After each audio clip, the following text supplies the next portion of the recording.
Oi pessoal, tudo bem? Meu nome é Pietra, sou professora de Sociologia da Iniciativa Feynman e hoje eu tô aqui para ajudar vocês um pouquinho com o tema da redação dessa semana, que é os desafios das... Pouquinho barulho, galera, desculpas. Os desafios da segurança virtual no Brasil. Bom, quando a gente fala de segurança virtual, a gente precisa entender que a gente está falando sobre proteger as informações importantes das pessoas para que elas não sejam usadas de forma a prejudicar, de forma maléfica. E pensando nisso, eu separei dois cenários bem legais para a gente trabalhar. O primeiro cenário é um cenário que já é um pouco mais conhecido, que é quando a gente fala, por exemplo, de golpes na internet, quando a gente fala de compras falsas na internet, quando a gente fala de roubo de dados, quando a gente fala de exposição de informações pessoais, como por exemplo fotos, são crimes que são ações, crimes que quando a gente fala sobre isso, a gente já sabe que é prejudicial e que precisa ser contido e que principalmente já caracteriza crime, tá bom? Esse primeiro cenário. O segundo cenário é um cenário muito mais legal. É um cenário que se vocês trabalharem nas provas de vocês, nas redações de vocês, vai parecer que vocês têm muito mais conhecimento, que é um cenário que está começando a falar agora, que é quando as informações, que até então inofensivas, que as pessoas expõem na internet, são usadas de forma maléfica. Que é, por exemplo, vocês já devem ter ouvido que as redes sociais e as grandes empresas, elas coletam o tempo inteiro informações das pessoas. Tá? Então, o tempo inteiro que você está lá no celular, vários algoritmos são criados para conseguir analisar o comportamento daquele usuário. Então, dá para saber qual time você torce, que tipo de roupa você gosta, que tipo de música você ouve, qual candidato político te agrada, te desagrada, enfim. É um mapeamento completo de milhares de pessoas, porque são milhares de pessoas que utilizam a internet. E esse segundo cenário, a gente tem que começar a falar um pouco mais, porque isso é perigosíssimo, né? Eu acho que vocês já devem ter visto no ano de eleição que rodou um texto muito famoso no Facebook que o título era mais ou menos "Sua tia não é fascista", e aí ele falava a respeito dessa manipulação e dessa coleta de dados, tá? Esse segundo cenário é um cenário muito mais importante de se trabalhar, porque ele está começando a tomar relevância agora, falar sobre isso, falar sobre o problema que é grandes empresas terem todas as informações dessas pessoas, tá?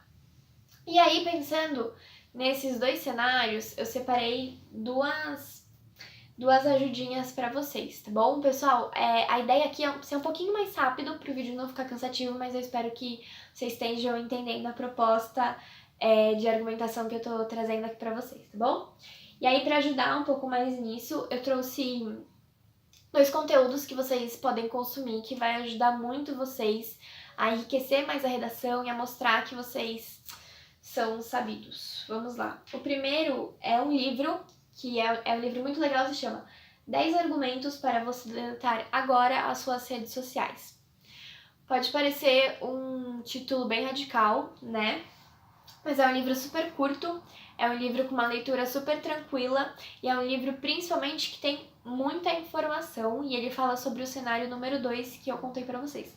Ele fala sobre o problema das grandes empresas terem tanta informação das pessoas, porque com essas informações as empresas conseguem modular conhecimento, elas conseguem direcionar a opinião das pessoas para onde elas querem, elas têm vontade. Então ele fala do quanto é problemático e o quanto é usado de forma errada essas informações das pessoas. Esse livro é super legal e super interessante e tem muita informação importante também nele.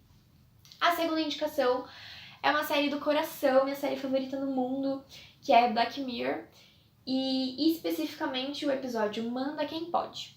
Nesse episódio, trata a respeito de um hacker que ele consegue invadir o computador das pessoas e pegar todas as informações pessoais.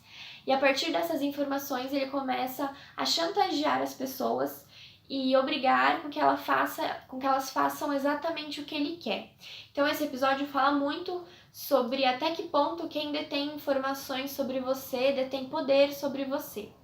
E o livro, como eu falei, ele fala mais do cenário número 2 que eu apresentei para vocês, e já a série, esse episódio Manda Quem Pode, ele fala mais do cenário número 1, tá bom? Que é roubo de dados.